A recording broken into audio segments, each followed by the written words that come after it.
자, 그러면 우리가 이쪽에서 공부했던 내용을 3쪽으로 다시 한번 확인 한번 해보겠습니다. 자, 3쪽에 보니까 위에 도시군 기본계획, 도시군 관리계획 나오는데 우선 위에 그 도시군 기본계획 나오죠? 1번에 도시군 기본계획 빨간으로 밑줄 한번 쫙 그어보시고요. 2번에 밑에 도시군 관리계획 나오죠? 관리계획 밑줄 한번 딱 그어보세요.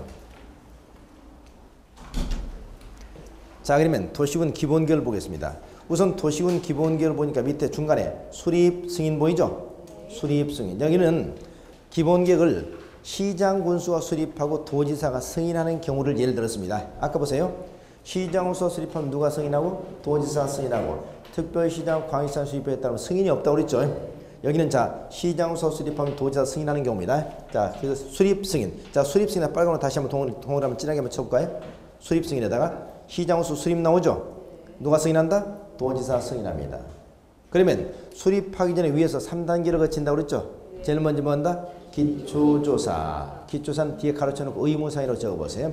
기초조사 의무사항이잖아요. 두 번째 주민의 의견 청취는 뭐다? 공청회. 간접이죠. 세 번째 관계. 의회니까 시장군수가 누구? 시군의회잖아요. 그렇죠? 시군의회. 그래서 시장군수 수립하는 기초조사, 두 번째 공청회, 세 번째 시군의회 의견 청취. 그 다음에 도지사 승인한다고 그랬죠? 도지사 승인하기 전에 왼쪽이 뭐예요? 협의. 누가고? 관계. 행정기관의 장과 협의. 그 다음에 뒤에 심의. 지방도시의 심의. 그렇죠? 그래서 도지사 승인하기 전에 협의. 그러니까 항상 우리가 이렇게 체계를 잡으라고 했습니다. 보세요. 수립. 지금 이런 얘기죠. 수립 승인하게 되면 이런 얘기예요. 수립하기는 3단계. 제일 먼저 기초조사. 기초조사. 두 번째 뭐예요? 공청회. 세 번째 대표기관. 대표기관의 의견 청취. 이렇게 수립. 승인하기는 뭐 한다고요? 승인하기 전에 협의. 그 다음에 심의. 협의 심의. 협의는 어디? 관계행정기관의 장과 협의. 그 다음에 도시에서 심의. 승인하기 되면 어떻습니까? 여기서 이제 송부시켜주죠. 송부시켜서 주민들이 뭐 한다? 공고하고 뭐 한다고요? 열람시키는 겁니다. 공고 열람 이런 얘기예요. 자, 그리고 거기 보시니까 도지사 승인하기 전에 왼쪽에 관계행정기관의 장과 협의라고 그랬죠. 그 다음에 오른쪽이 뭐예요? 지방도시의 심의를 거쳐서 승인하는 거예요. 협의심의. 그러니까 항상 우리가 수립하기 전에 3단계를 거쳐 승인하기 전에 협의심의. 협의시 2단을 거쳐서 승인하는 겁니다. 승인하게 되면 밑에 일반 열람 나오죠. 열람은 얼마 이상? 30일 이상이 말이죠. 30일 이상. 그래서 수립 승인, 수립 승인. 수립하기 전에 몇 단계? 3단계. 승인하기 전에 2단계. 자, 효력 언제 발생한다? 시기 없죠? 비구성 효력 발생 시기 없잖아요. 그 다음에 열람기는 며칠 이상? 3단계. 30일 이상 이런 얘기죠. 그 다음에 밑에 도시군 관리계획 보세요. 도시군 관리 밑에 보니까 입안 결정호시죠? 입안 결정호시. 자, 입안하기 전에 역시 몇 단계? 3단계. 제일 먼저 뭐예요? 기초조사.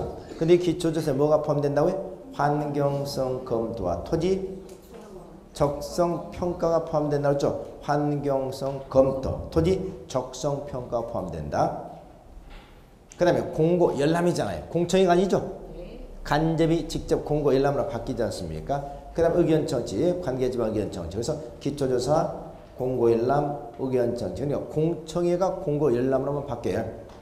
그 다음에 결정호시, 결정호시 왼쪽에 협의, 오른쪽에 심의. 협의, 심의 똑같죠? 이렇게 결정호시 하게 되면 자 일반 열람, 제일 열람기가 며칠?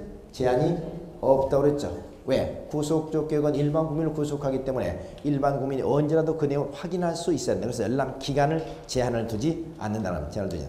그리고 여기는 이제 빠져 있습니다만은 여러분 도시군 관리가 언제부터 효력 발생하죠? 도시군 관리는 효력 발생 시기만한 규정을 둔다고 그랬죠. 효력은 언제부터 발생한다? 지형 도면을 고시함으로써 효력을 발생한다. 지형 도면을 고시함으로써 효력을 발생한다. 지형 도면을 고시함으로써 효력을 발생한다. 지형 도면 고시하게 되면 효력을 발생한다고 그랬죠. 그런데 그렇지 않은 경우도 있죠. 어떤 경우?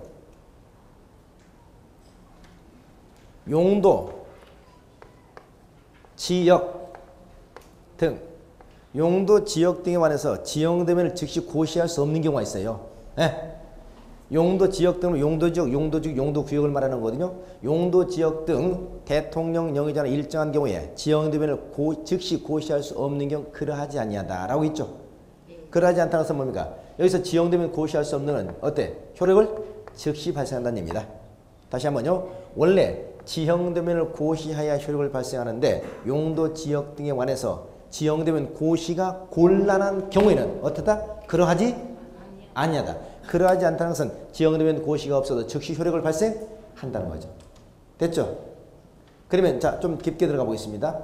그럼 이거 지형도면 고시를 안 해서도 효력을 발생했네? 요건 용도 지역 등에서. 그러면 이건 얼마 이내에 적어도 지형도면을 고시하도록 돼 있죠?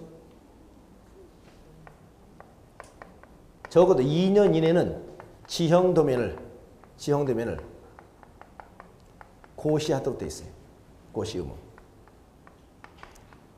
만약 2년 이내 지형도면 고시를 하지 않으면 2년의 경우는 언제? 다음 날에. 도시군 관리계획 뭐라고 한다? 효력을 상실하죠. 이거 말한다. 도시군 관리계획 실효라고 합니다. 실효. 도시군 관리계획 실효. 자, 올해 개정된 거죠, 이게. 자, 다시 한번요.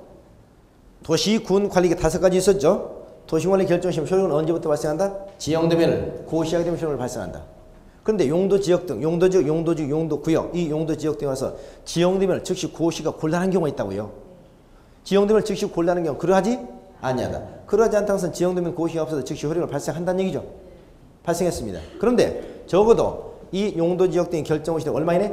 2년 이내는 지형도면을 고시를 해줘야 됩니다. 만약 2년 이내 지형도면을 고시하지 않으면 용도 지역 등 지정에 관한 도시군 관리계획은 효력을 상실한다. 이거 말한다. 용도 지역 등 도시군 관리 계획에 관한 실효.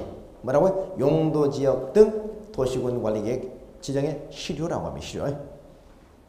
자, 올해 개정된 거 잘 좀 기억하시기 바랍니다. 자, 이건 뒤에서는 다시 한번 나오게 될 겁니다.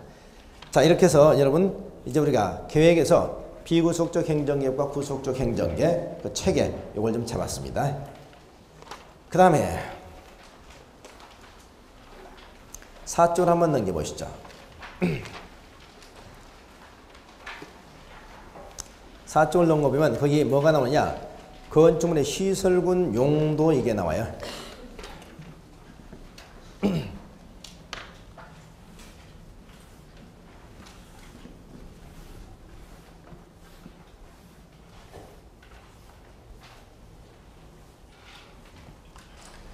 자, 여러분 중개 업무라는 건 말이죠. 중개업이 뭐죠? 중개업은 뭐야? 뭐가 중개업입니까?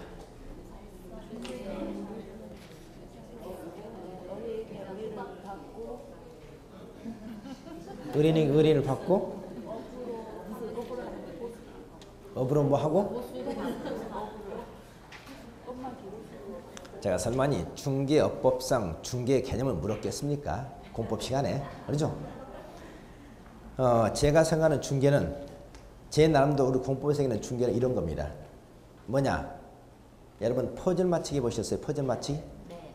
퍼즐 맞추기가 똑같은 거예요. 중개업이란. 무슨 말이냐?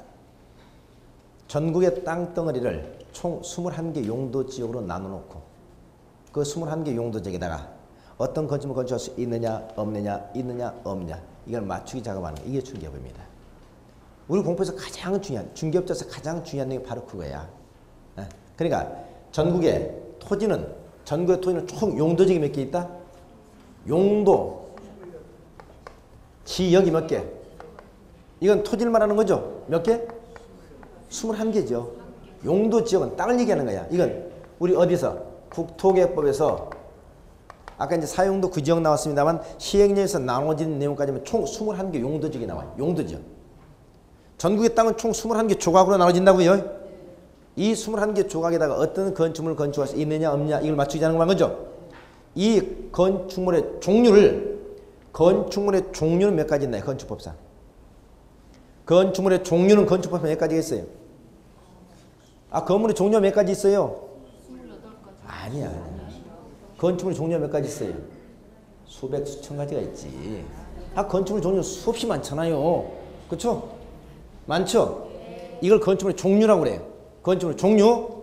이 건축물의 종류를 우리 건축에서는 크게 28개 무리로 묶어놓은 거야. 이건 뭐라고 하는데 건축물의 용도라고 그래요.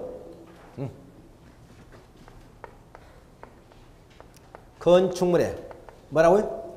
용도. 이게 몇 가지 있다고요? 28개 있다고요. 28개.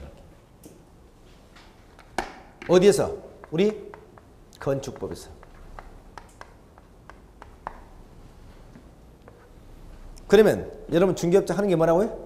전국의 땅덩을 21개 지역으로 나눠놓고 그러죠. 자, 여기는 어때요? 뭐 도시적, 여기는 무슨 적, 여기는 무슨 이렇게 용도 이렇게 나눠놓고 여기다가 여기는 단독주택은 건축할 수 있다. 여기는 아파트는 안 된다. 여기는 숙박시설은 된다. 뭐는 안 된다. 요거 맞추기 잠깐만. 이게 중개업이야. 이게 중개업에서 가장 중요한 내용이죠. 그렇죠? 예? 아니 이런 거 안 하지 않습니까? 아파트 앞에서 아파트만 전세 월세 내는 사람 왜 이런 걸 해요? 이렇게 생각할 수 있죠. 여러분 아파트 앞에서 전세 월세 하는 거 이걸 중개업으로 생각하시면 안 돼요. 예? 이건 가장 저차원적인 중개업이야. 예? 이건 중개업자가 아닌 누구도 할 수 있죠. 그 사람 누구? 그 사람들 어떻으면 슈퍼마켓 앉을 수 구두방 앉을 할 수 있어요. 그죠? 아파트 뭐 보여주는 거 그거 못해? 그건 진정한 의미의 중개업이 아니야. 진정한 의미의 중개업은 우리가 최고로 꿈꾸는 중개업은 뭐다? 제가 사는 중개업자는 급수가 3급수가 있습니다. 제일 하급, 중급, 상급. 저는 중개업자 이렇게 나누거든요. 제 나름대로. 제일 하급 중개사는 뭐냐? 아파트 앞에다가 중개사무실 쳐놓고 아파트 전세 월세만 하는 사람. 이 사람은 제일 하급이야. 아, 오해는 하지 마세요. 하급이라는 의미는 그냥 단순한 의미란 얘기야. 단순. 그렇죠? 이건 공법 잘 몰라도 할 수 있죠? 공법 몰라도 대충 할 수 있어요. 그러나 이건 사실상 진정한 의미 중개업은 별로 없어요. 그럼 중급은 어느 정도냐? 적어도 이제 재개발 재건축제 들어가서 재개발 재건축을 갖다 정비사업을 다룬다든가 상가를 다룰 수 있다든가. 그렇죠? 상가, 건축을 다룬다. 이 정도는 보통 저는 중급으로 칩니다. 그러나 최상급의 중개사는 뭐냐? 토지를 다룰 수 있어야 돼. 토지를. 다시 말해서 토지를 매입해서 이전 용도적인 이러한 지역이니까 여기 어떤 건축물, 펜션주택 어떤 건축에서 나중에 분양을 하고 요즘에는 더 한 단계 더 고차원적인 뭐냐? 소위 그 안에다가 말이죠. 여기다 어떤 상가를 집어넣고 어떤 업종을 집어넣고 그래서 수익을 몇 퍼센트 보호자 여기까지 맞춥니다. 이제 이게 이제 최단계, 최상급의 중개사라고 그래요. 그렇죠? 이건 우리가 중개업에서 꽂힌 우리가 토지라고 그래요. 그러니까 여러분이 중개업을 제대로 하려면 이제 토지를 다룰 줄 아셔야 되고 토지를 하려면 어떻습니까? 이걸 모르면 못하죠. 그렇죠? 그래 이 정도 이걸 하려면 이게 이제 중개업에서 가장 중요한 거잖아요. 전국의 땅들 21개를 나눠놓고 여기다는 뭘 건축할 수 있다, 뭘 건축 안 된다. 이걸 하려면 용도지역과 건축, 용도 이걸 가장 기본적으로 알아야 되잖아요. 그렇죠? 그러니까 이왕 하려면 어떻습니까? 우리가 최상급까지는 해봐야지. 그렇죠? 아파트 사는 것도 좋지만 그걸 하려면 이걸 알아야 돼. 21개 용도지역과 건축, 용도 28개. 그렇죠? 그럼 21개 용도, 21개 용도지역은 이미 국토기업법에서 우리가 다 알고 있어요. 웬만하면. 그렇죠? 21개 용도는 다 알잖아요. 그런데 건축물 용도는 대부분 다 모릅니다. 이걸 또. 네. 그럼 건축물 용도를 모른다는 건 뭐냐? 구구단을 우리가 모르는 거야.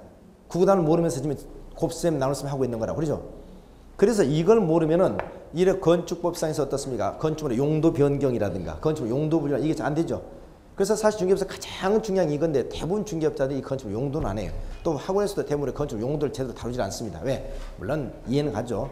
시간이 짧기 때문에 주어진 시간 동안 건축물 용도 이걸 할 수가 없어요. 저도 정규 수업 시간에 그래서 건축물 용도를 이걸 사실 저도 강의 시간에 이걸 하지 않았습니다. 왜? 사실 특강에서 여기서 다루려고 사실은 이거 우리 저한테 강의 받으신 분도 건축물 용도를 이걸 안 했거든요. 시간 이게 1시간씩 걸리기 때문에 그래서 오늘 사실 건축물 용도를 제가 이걸 해드릴 겁니다. 그래서 여러분이 건축물의 종류는 총 몇 가지 있다? 수백 가지가 있다. 이 건축물의 종류를 크게 28개로 건축법에서 묶어놓은 걸 뭐란다? 건축물의 용도. 건축물의 용도라고 합니다. 그리고 우리나라에서는 자 땅이 보세요. 용도지역 지정되면 이 용도지역에서 크게 우리가 세 가지를 규제하죠. 용도지역에 따라 세 가지를 규제해요. 1차적으로 뭘 규제? 용도지역에 따라 뭘 규제?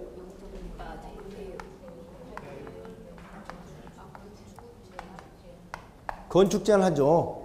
어떤 건축물을 건축할 수 있다 없다. 건축 제한. 이게 가장 중요한 거잖아요. 두 번째 뭘 규제? 몇 프로까지 건축물 건폐율, 몇 층까지 건축해서 건축물의 용적률. 용적률하면 자동으로 뭐예요? 건축물의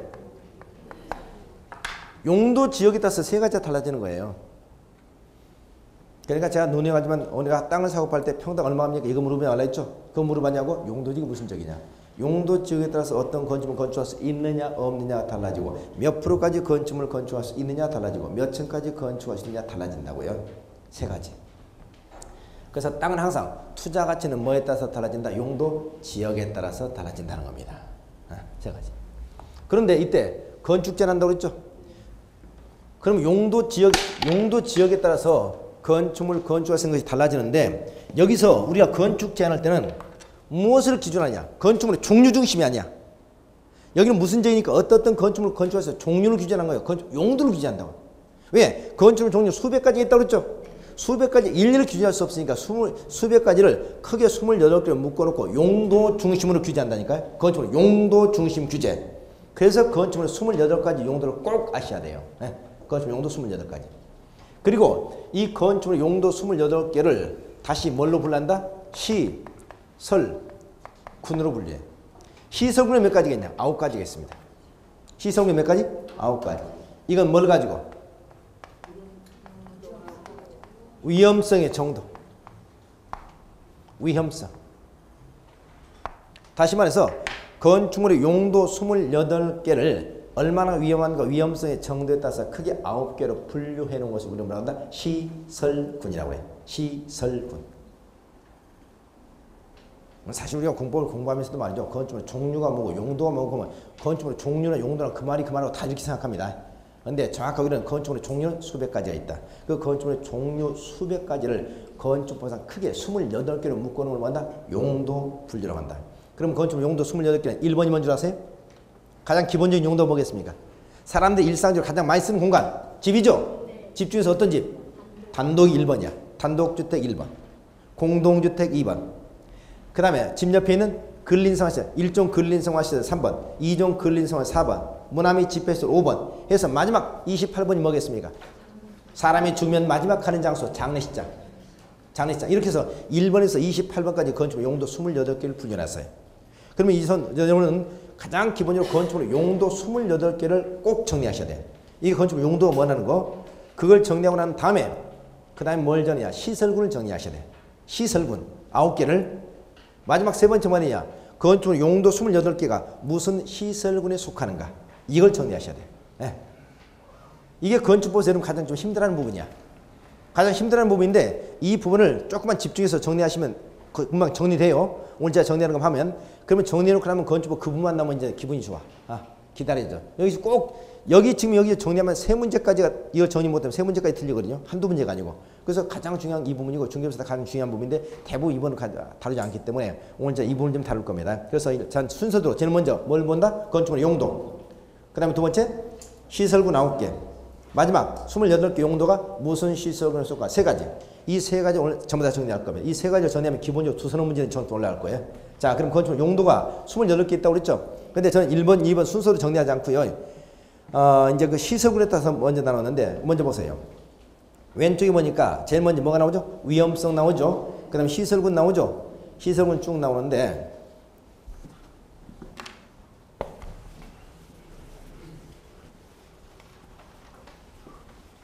우선, 보세요. 시설군. 시설군 하면 크게 몇 가지 있다고요? 9개 시설군이 있습니다.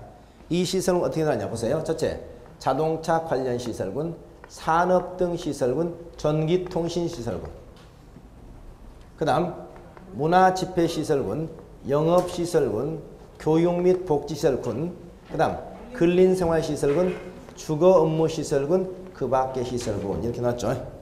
시설군은 자 1번, 2번, 3번, 4번, 5번, 6번, 7번, 8번, 9번.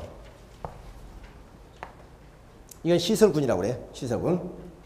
그러면 시설군 옆에 건축물 용도 나오죠. 용도 나오는데 우선 건축물 용도를 먼저, 그러니까 여러분 제일 왼쪽에 위험성 나와 있고 그 다음에 시설군 나와 있고 오른쪽 용도 나와 있죠.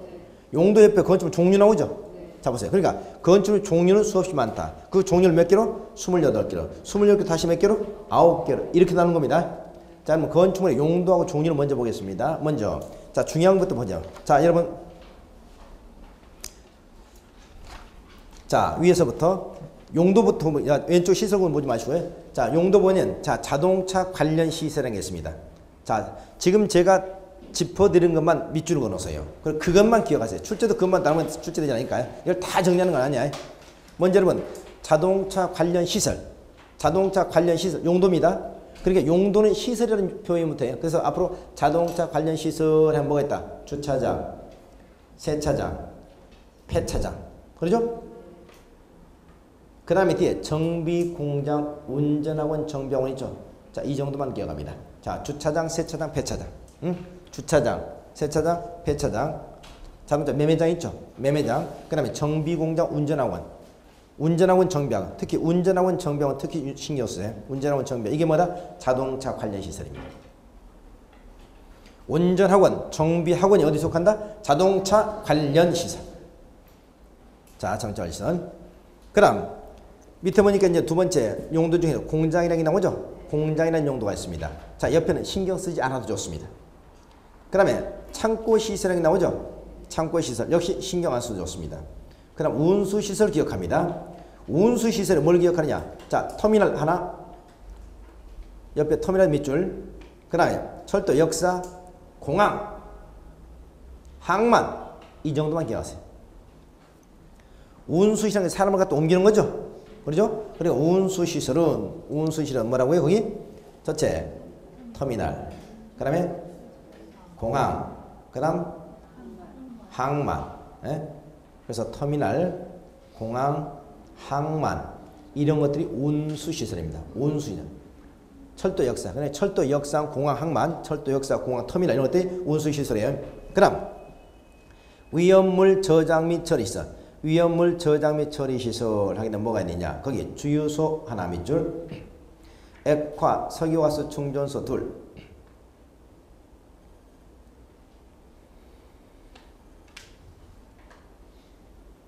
자, 위험물 제조소 저장소 나오죠? 자, 이 정도만 기억하세요. 주유소, 액화, 석유가스 충전. 그러니까 주유소라든가 LPG 가스 충전소 있죠? 이게 대표인 위험물 저장 처리시설. 위험물 저장 처리시설.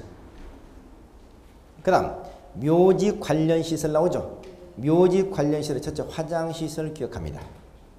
화장시설. 화장시설은 뭐죠? 화장장. 전에 화장장이라고 되어 있었죠? 화장장의 명칭이 정식적으로 화장시설로 바뀐 겁니다. 화장장이 아니고 화장시설. 왜냐하면 저는 화장장 하니까 안방에 있는 화장장인지 바깥쪽에 화장이 자꾸 헷갈리잖아요. 그래서 화장장을 화장시설로 용어를 바꿨어요. 그래서 화장시설은 용어를 쓰시고, 그 다음 옆에 봉안당 나오죠? 봉안당. 이게 뭐죠? 납골당이죠? 전에 납골당 하면 납골당이라는 표현 자체가 굉장히 과격하잖아요. 뼈 골자를 쓰잖아요. 그래서 이게 표현 자체 안 좋다 해서 납골당을 봉안당, 편안하게 모시는 집 이렇게 바뀐 겁니다. 봉안당. 그래서 우리가 묘지 관련시설 화장시설 봉안당 이거 좀 기억하세요. 그러나 봉안당이 묘지 관련시설이지만 종교시설에 해당한 것은 제외된다고 그랬죠. 무슨 말이냐. 교회 내 사찰 내 봉안당 있죠.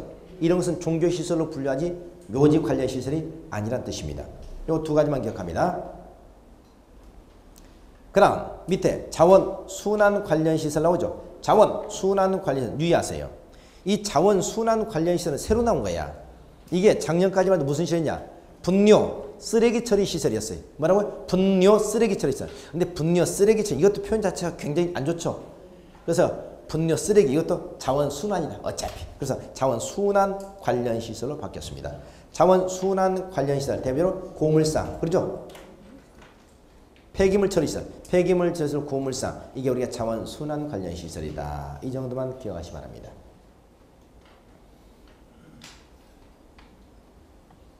자, 그 다음에 전기 밑에 방송통신시설 발전시설 나오죠. 방송통신시설 발전시설 중에서 방송통신시설에 거기 방송국 전신전화국 두 가지 기억하세요. 방송국 전신전화국.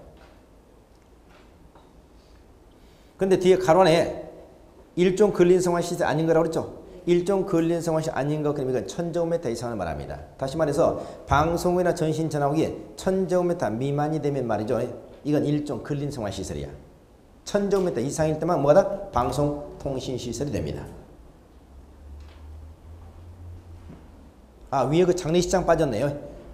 건축의 용도 장례식장 있죠? 장례식장 건축 용도가 딱 장례식장 하나입니다. 장례식장 하나. 그 다음에 방송통신시설, 방송국 전신이라고 1000제곱미터 이상 할 때 방송통신시설이라고 그랬죠? 발전시설 신경 쓸 거 없고요.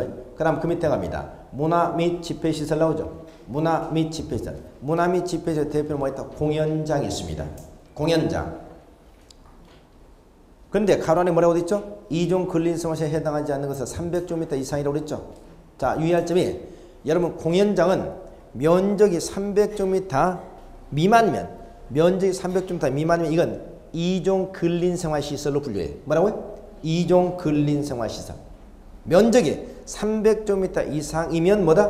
문화 및 집회시설이 됩니다. 문화 및 집회시설. 자, 그래서 문화 및 집회시설 대표로 공연장 300제곱미터 이상, 그 다음에 집회장, 관람장, 그 다음에 전시장 뒤에 동물원, 식물원, 특히 동물원, 식물원 기억하세요. 동물원, 식물원. 동물원, 식물원 문화 및 집회시설입니다. 그 다음에 종교시설 있죠? 자, 종교시설은 종교집회장이 있습니다. 종교집회는 이제 교회 같은 것들이잖아요. 그런데 가로 안에 뭐라고요? 300제곱미터 이상이라고 그랬죠. 그럼 여기도 2종 근린생활에 해당하지 않는 것이라고 되어 있는데 만약에 종교집회장이 300제곱미터 미만이면 2종 근생이 됩니다. 2종 근생도 300제곱미터 이상이면 문화 및 집회시설이 됩니다. 자, 특히 이 공연장, 종교집회장 밑줄 잘 그러세요. 공연장, 종교집회장 중요한데 둘 다 공연장이나 종교집회장이나 300제곱미터 미만일 때 뭐라고요? 2종 근린생활시설이고 300제곱미터 이상이 될 때 용도가 달라져요. 종교집회장은 무슨 시설이냐? 종교시설이 되고 공연장은 뭐가 된다? 문화 및 집회시설. 문화 및 집회시설.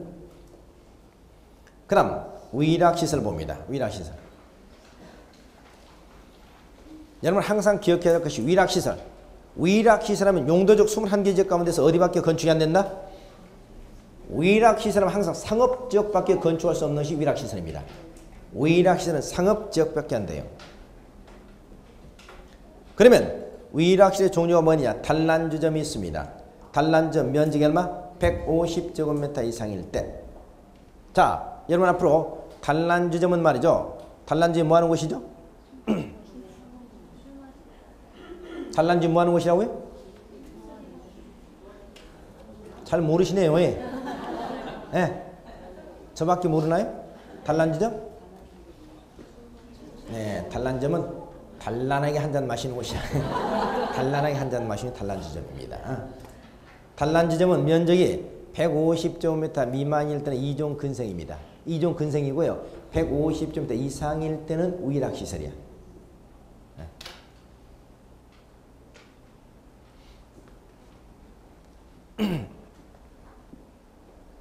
단란주점이 단란하게 한 잔 마시는 곳이라니까 여러분 웃으셨는데 정말 그런 곳이에요. 네. 원래 단란주점을 만든 이유가 그런 이유예요.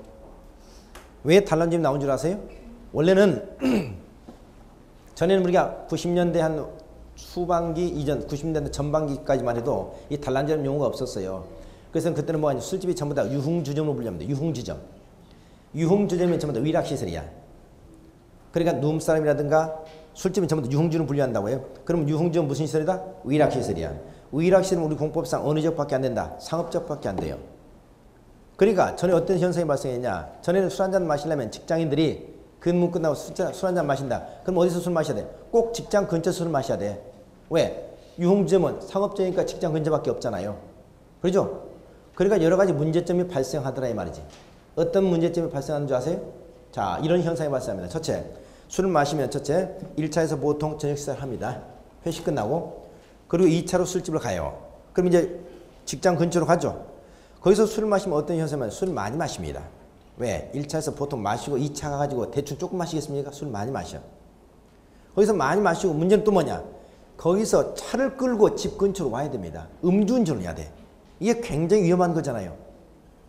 그리고 문제는 뭐냐? 차를 끌고 집에 잘 왔어. 집에 와서 집에 들어가죠? 집에 들어가면 대판 부인하고 한판 벌어집니다. 왜요?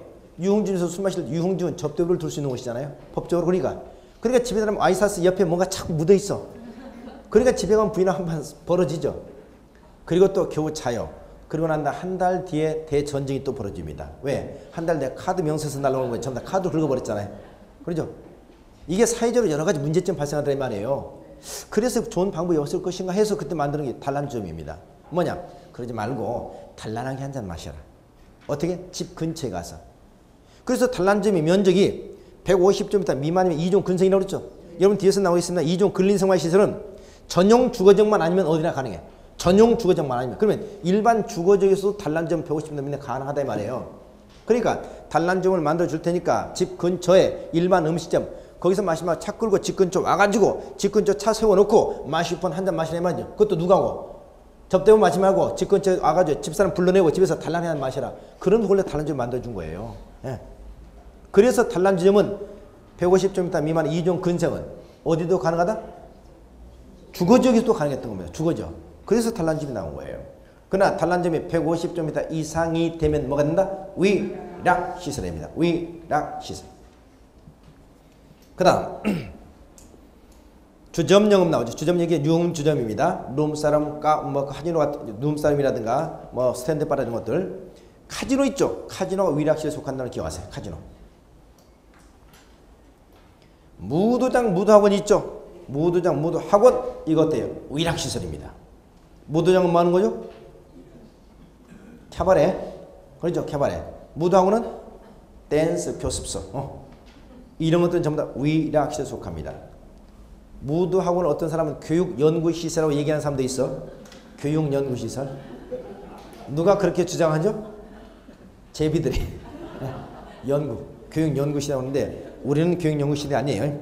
무도장과 무도학원은 위락시설에 속한다. 위락시설은 어디밖에 설치가 안 된다고요? 상업적 기억하세요. 상업적.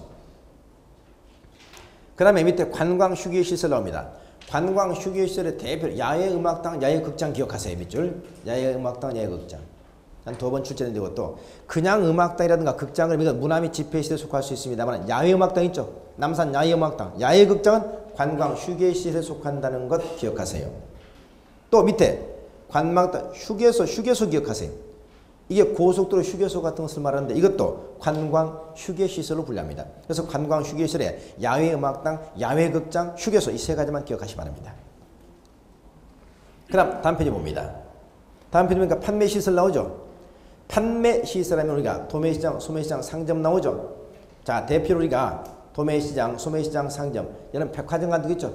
백화점 판매시설을 분류하고요. 상점 중에서 상점 뒤에다 가로쳐놓고 적어보시죠. 1000제곱미터 이상.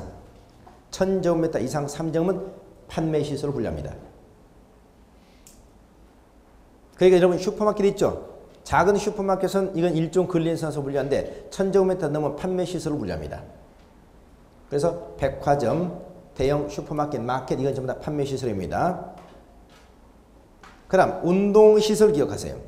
자, 운동시설 중에서 여기 보니까 탁구장, 체육, 도장, 테니스, 체력단련, 에어로빅, 볼링, 당구장, 실내 낚시터, 골프 연습장 얼마? 500제곱미터 이상일 때는 전부 운동시설을 분류합니다. 여러분 탁구장, 테니스장, 볼링장, 당구장, 골프 연습장 공통점이 뭐죠? 공 치고 노는 것들이죠. 공 치고 노는 것들 500제곱미터 이상 150평 넘으면 전부 다 운동시설을 분류합니다. 이게 500제곱미터 미만이 되면 달라집니다. 달라져요. 일단 500제곱미터 이상일 때는 운동시설에 속한다. 기억하세요. 그 다음에 위에 보니까 체력 단련장 나오죠. 이게 헬스클럽이죠. 에어로빅. 자, 이런 것들은 전부 다 운동시설에 속한다. 그 다음 숙박시설 나옵니다. 숙박시, 일반 숙박시설, 관광 숙박시설 나오는데 자, 호텔, 여관, 여인숙 이런 거 나오죠. 그 다음에 거기서 중에 콘도미니엄 기어서 콘도미니엄 밑줄. 휴양 콘도미니엄은 숙박시설에 해당합니다. 그 다음에 500제곱미터 고시원 꼭 기억하세요. 자, 고시원이 공부하는 것이 아니네요. 숙박시설입니다. 500제곱미터 이상의 고시원은 숙박시설이야. 그래서 특히 숙박시설에서 중요한 것은 호텔, 여관, 모텔, 그 다음에 콘도미니엄 500제곱미터 이상의 고시원은 숙박시설에 속한다. 기억하시기 바랍니다. 그 다음에 의료시설 나오죠. 의료실은 병원과 격리병원. 자, 2가지 나오는데 앞에 있는 병원을 보통 일반 병원이라고 얘기하고요. 밑에 있는 병원을 격리병원이라고 해요. 여러분 일반 병원하고 격리병원의 차이점 뭐냐? 격리병원은 주거지역으로부터 떨어져 있어야 돼. 그러니까 주거지역에 설치할 수 없는 병원이 격리병원입니다. 주거지역에 설치할 수 없는 병원이 격리병원. 자, 뭐가 있다? 전염병원 있잖아요. 마약 진료소 있죠. 그래서 격리병원은 딱 두 가지 있습니다. 그 다음에 일반 병원은 자, 종합병원, 병원, 치과병원, 한방병원 나오죠. 정신병원 밑줄 특히. 아, 여러분 정신병원이 어디 속해요? 정신병원 의료시설 중에서 일반 병원에 속한데 말이야. 무슨 병원이 아니다? 격리병원이 아니다 이 말이죠. 격리병원이 아니다. 에? 그런데 우리는 정신병원이 일반 병원이냐 격리병원이냐면 대부분 사람들이 뭘로 생각한다? 격리병원에다 집어넣고 싶어해요. 왠 줄 아시죠? 정신병원 하면 생각나는 게 뭐다? 언덕 위에 하얀 집. 그렇죠? 그래서 격리병원은 우리가 정신병원을 꼭 격리병원으로 분류하기 쉽다고요. 그러나 정신병원은 일반 병원입니다. 격리병원이 아니야. 왜죠? 정신병원의 분류는 대단히 광범위하거든요. 그리고 현대인들은 다소간의 정신병을 다 가지고 있어. 그렇죠? 조금씩은. 술을 많이 마시는 음주도 정신병이죠. 희진목과 노천의 히스테리도 히스테리 증후군이라고 그러죠. 이것도 어떻습니까? 정신병원이죠. 정신병이 굉장히 많다고. 스트레스도 정신병이죠. 그렇죠? 그래서 오늘날 정신병원 주거지역부터 격리해서는 안 된다. 그래서 일반 병원으로 분류한다는 거 꼭 기억하세요. 그래서 병원은 의료실은 병원과 일반 병원과 격리병원으로 나온다. 정신병원 이것은 일반 병원에 속한다. 기억하시기 바랍니다. 그 다음에 교육연구시설 나오죠. 교육연구시설에 뭐가 나오느냐. 첫째, 학교 나오죠. 학교에 뭐가 나온다? 유치원, 초중고등학교, 대학교는 특히 유치원 기억하세요. 아, 유치원도 앞으로 교육연구시설이네요. 예? 유치원이 교육연구시설입니다. 전에는 유치원은 노유자시설, 아동 관련 시설로 분류했거든요. 다시 말해서 유치원 가서 무슨 교육연구하느냐. 옛날에는 아동시설로 분류했다고요. 근데 최근에 유치원을 교육연구실로 바뀌었어요. 왜냐? 요즘에 출세하려면 유치원 잘 나와야 돼. 그렇죠? 대학 학비보다 더 비싼 유치원이지 않습니까? 그래서 유치원도 중요한 교육연구실을 개정을 한 겁니다. 그래서 유치원은 교육연구시설 속한다. 교육연구시설. 그 다음에 교육은 직업훈련소. 자, 밑에 학원 꼭 기억하세요. 학원. 이 학원은 자동차 학원, 무도학원은 제외된다고 그랬죠. 자, 여러분 아까 자동차 학원은 어디에 속한다고 그랬죠? 자동차 관련 시설. 무도학원은 어디에 속한다고 그랬죠? 의학시설. 이 학원 어떤 학원이냐? 적어보세요. 위로 성인용 학원입니다. 성인용 학원. 고시, 입시 학원이 주로 여기 속합니다. 고시, 입시 학원. 면적 500제곱미터 이상입니다. 500제곱미터, 150평을 넘는 성인용 고시학원, 입시학원은 교육연구시에 속해요. 그러니까 자, 학원이 말이죠. 학원이 조금 더 뒤에 나올 텐데 아동용 학원 있죠. 아동용 학원 500제곱미터 미만, 150평 미만에 자, 뭐 우리가 웅변학원, 속생학원, 피아노학원, 태권도는 있죠. 이런 것들 2종 근린생활시설로 분류해요. 근데 500제곱미터 이상이 되면 이건 성인용 고시학원, 이건 우리가 교육연구시설로 분류합니다. 우리 학원도 교육연구시설로 분류해야 될 거예요. 교육연. 그럼 우리는 지금 현재 뭐하고 있는 거다? 교육연구 중에 있는 거예요. 자, 그 다음에 연구소, 도서관 나오는데, 자, 그래서 교육연구시설 중에 학교하고 그 학원만 좀 잘 기억하시기 바랍니다. 그 다음에 노유자시설 나오죠. 노유자시설은 글자로 노인 관련 시설과 그 다음에 아동 관련 시설을 묶어서 노유자라고 그러죠. 노자가 늙을 노자죠. 어릴 유자죠. 노유자시설. 그래서 아동 관련 시설, 영유아 보육시설 나오잖아요. 어린이집 같은데 영유아 보육시설. 그 다음 노인 복지시설 나오죠. 자, 그래서 노유자시설은 아동 관련 시설과 노인 복지시설 이 정도만 기억하세요. 그 다음 수련시설. 수련시설의 가장 중요한 것은 유소스텔 하나만 기억하세요. 유소스텔. 여러분 유소스텔 그러니까 텔자 들으니까 모텔이다. 모텔 숙박시설도 혼동하시면 안 됩니다. 이건 뭐다? 수련시설입니다. 수련시설. 그 다음 밑에 근린생활시설 나오죠. 자, 가장 중요한 게 이 근린생활시설인데 근린생활시설은 1종 근린생활시설, 2종 근린생활시설이 있습니다.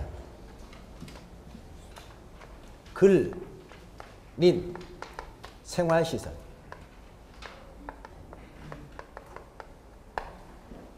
자, 근린생활시설이 뭐죠? 네, 얘기해보세요. 근린생활시설은 뭐예요? 뭘 근린생활시설이라고 그래?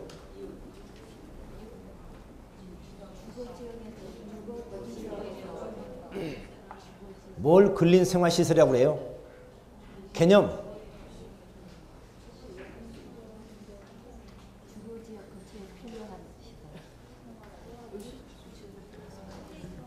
자, 우리가 근린생활은 굉장히 중요해요. 그래서 앞으로 근린생활시설은 이렇게 얘기하세요. 근린이 가까울 근자, 이웃닌자잖아요. 가까울 근, 이웃닌. 우리 주변에 가깝게 자리 잡고 있으면서 생활에 편익을 제공해주는 시설. 우리 이웃에 가깝게 자리 잡고 있으면서 생활에 편익을 제공해주는 시설을 근린 생활시설이라고 그래요. 그런데 근린 생활시설은 몇 종과 몇 종 나온다? 1종하고 2종 나뉩니다. 자, 1종과 2종 이 종류가 굉장히 중요한데요. 1종과 근린, 2종 근린생활의 종류는 어떻게 나누냐? 이렇게 나누세요. 1종 근린생활시설은 1종 근린생활시설은 이건 주거 환경을 전혀 저해하지 않는 겁니다. 저해하지 않는 것. 2종 근린생활은 주거 환경을 다소 저해하는 거예요. 주거 환경을 다소 저해한다고. 그러면 주거 환경을 다소 저해한다는 얘기는 뭐냐? 자, 소음이 나거나 소음, 냄새 나는 거 있죠? 근린생활시설에서 소음이 나거나 냄새가 나서는 전부 다 2종 근성입니다. 그러면 우리 공법상 법률상 차이점 뭐냐? 법률상 중요한 차이점 바로 이겁니다. 1종 근성은 모든 용도죠. 내에서 가능합니다. 아까 용도지 몇 개 있다고 그랬죠? 21개 용도죠. 21개 용도죠. 어디나 건축이 가능시 1종 근성 딱 하나야. 건축은 용도 28개 중에서 21개 용도죠. 어디나 제한 없이 시설은 딱 하나. 제1종 근린생활시설이라고요. 그럼 2종 근린생활시설은 이것도 생활의 편익을 제공하는 시설이기 때문에 웬만하면 다 가능한데, 자, 냄새나 소음이 난다고 그랬죠? 그래서 딱 한 군데만 안 됩니다. 어디? 전용. 이겁니다. 다시 말해서 1종 근린생활시설과 2종 근린생활시설의 차이점은 모든 용도지역 가능성 1종 근린생활시설 전용주거지역을 제외한 나머지죠. 전용주거지역을 제외한 나머지 지역에서 가능성 2종 근린생활시설입니다. 이게 1종과 2종의 가장 큰 차이점입니다.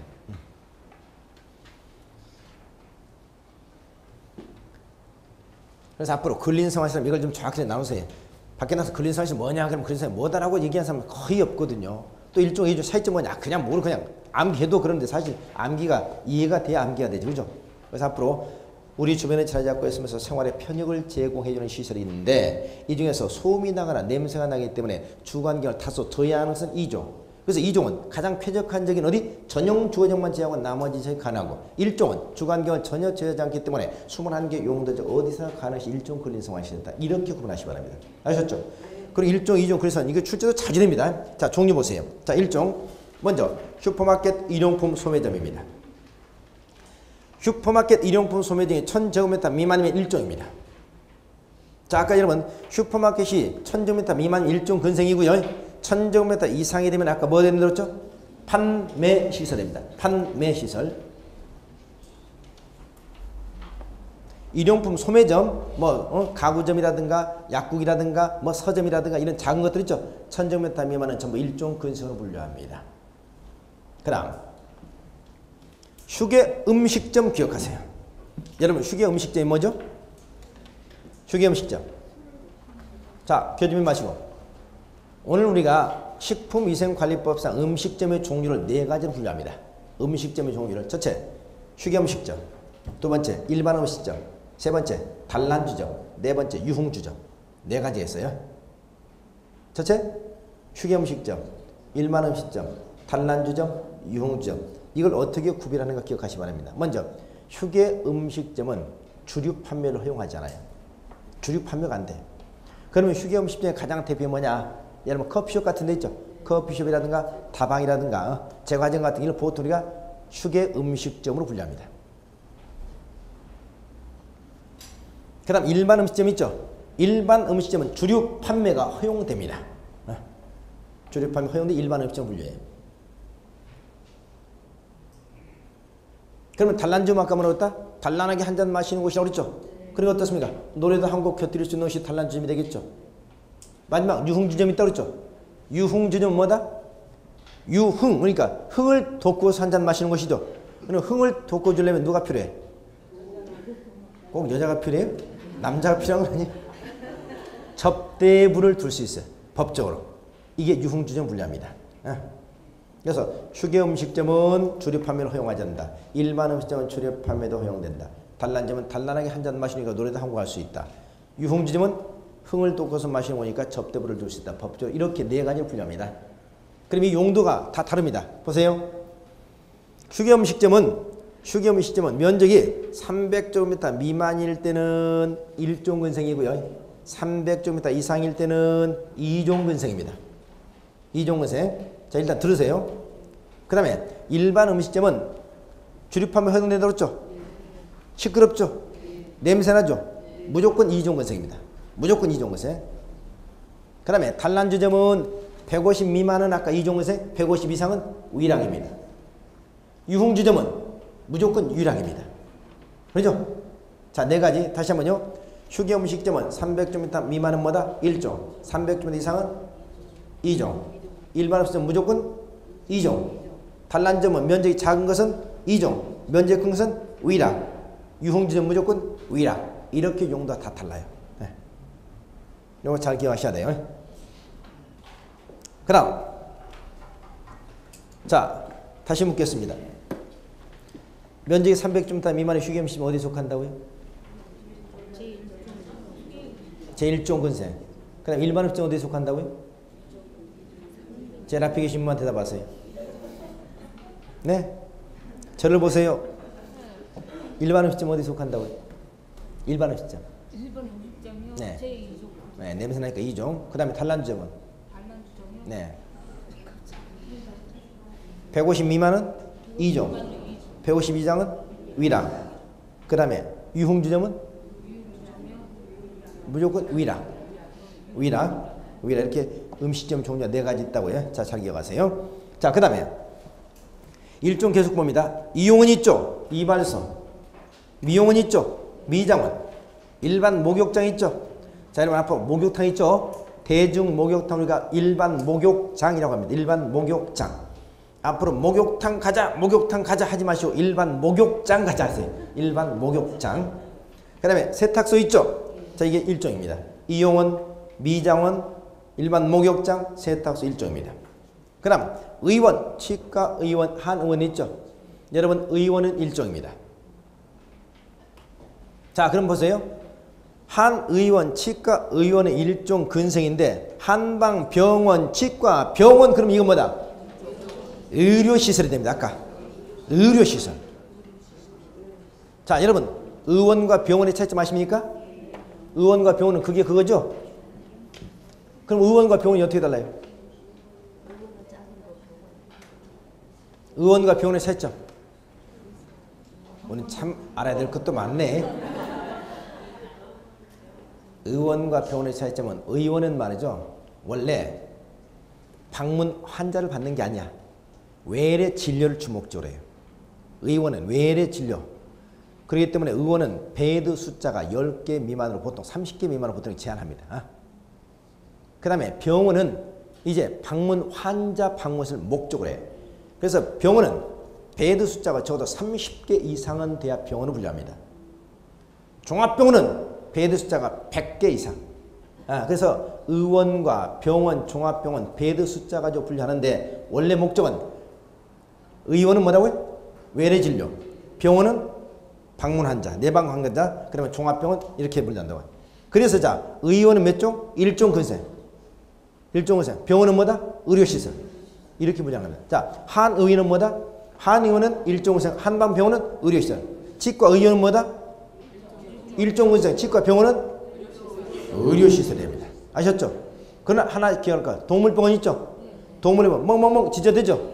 시끄럽죠? 이건 뭐야? 2종 근생이야. 이건 의료시설 2종 근생. 동물병원은 2종 근생.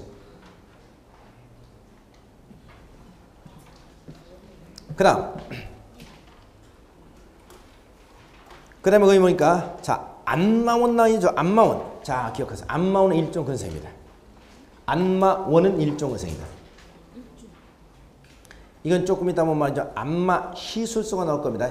안마원과 안마 시술소는 다릅니다. 안마원은 일종 근성이고 안마 시술소는 이종 근성이야. 근데 안마원과 안마 시술소가 차이점을 여러분 혹시 아십니까? 알아도 모른 척 해야죠 이때. 저도 잘 모르겠어요. 그래서 짧은 것은 안마원의 일종, 긴 것은 이종. 그냥 이렇게 구분하세요. 뭐 시설 차이겠습니다만은. 자, 그다음에 탁구장 나오죠. 탁구장이 500m 미만이면 일종 근성입니다. 자, 아까 여러분 탁구장 500m 미만 일종 근성이지만 500m 이상이면 뭐에 속한다? 운동시설 속한다고 그랬죠. 운동시설 기억하세요. 그럼 계속 봅니다. 그 밑에 지역자치센터 있죠. 이게 뭐다? 동사무소, 파출소, 소방서, 우체국. 자, 지역자치센터 동사무소입니다. 파출소, 소방서, 우체국, 전신전화국, 방송국. 이게 뒤에다 가르쳐놓은 거 1000제곱미터 미만일 때 일종입니다. 1000제곱미터 미만일 때. 그런데 아까 이런 말이죠. 이게 거기서 지역자치센터, 파출소, 소방서, 우체국 이것들이 1000제곱미터가 넘어버리면 말이죠. 뒤에 나오는 뭐가 되면 공공업무시설이 돼요. 뭐라고? 공공업무시설. 공공업무시설. 또 아까 우리가 거기 전신전화국 방송 밑줄. 전신전화국 방송. 아까 앞에서 나왔죠. 전신전화국 방송국이 1000제곱미터 이상일 때는 아까 뭐예요? 방송통신시설이었어. 방송통신시설. 근데 1000제곱미터 미만이면 일종 근린생활시설에 속합니다. 그 다음에 그 밑에 변전소, 양수장, 정수장, 대피소, 공중화장실 나오죠. 공중화장실 밑줄. 공중화장실. 여러분 제가 아까 냄새나는 것은 몇 종이라고 했어요? 냄새나는 2종이라고 했죠. 근데 냄새나는 것 두 가지 일종인데 아까 한 의원 치과 의원이었었죠. 이거 냄새나죠? 냄새나지만 이건 일종입니다. 왜 그러냐? 한 의원 치과 병원에서 나는 냄새는 고약한 냄새는 아니고 건강한 냄새다. 건강한 냄새에서 일종으로 분류합니다. 또 공중화장실 냄새나죠? 근데 이거 일종이죠? 왜 일종이냐? 그렇죠. 이건 냄새나는데 어디나 꼭 필요하잖아요. 어느 데나 꼭 필요. 그래서 공중화장실하고 치과의원 하루 이거 일종으로 분류한다. 기억하세요. 자, 이게 일종. 그 다음에 이종 근린생활시설을 봅니다. 이종 근린생활시설은 자, 이종 근린생활 어디는 안 된다고요? 전용 주거지에 건축할 수 없는 이종입니다. 전용 건축할 수 없는 거. 자, 잠시 쉬었다 계속하죠.